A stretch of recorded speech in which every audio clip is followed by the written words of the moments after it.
Thai BL superstars agaw eksena sa kanilang unang pagbibisita sa Pilipinas para sa Star Magic All-Star Games.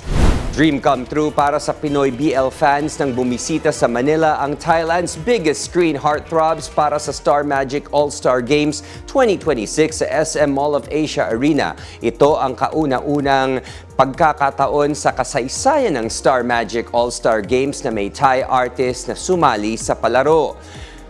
Pinalakpakan at pinalibutan ng hiyawan ang GMMTV stars mula sa kanilang pagdating hanggang sa mismong laro. Dahil sa kanilang performance, dalawa sa kanilang miyembro ang pinangaralan bilang bahagi ng Mythical Five, nagtapos man bilang runner-up laban sa Star Magic Shooting Stars. Nakuha pa rin ng GMMTV All-Stars ang buong suporta at puso ng Pinoy fans.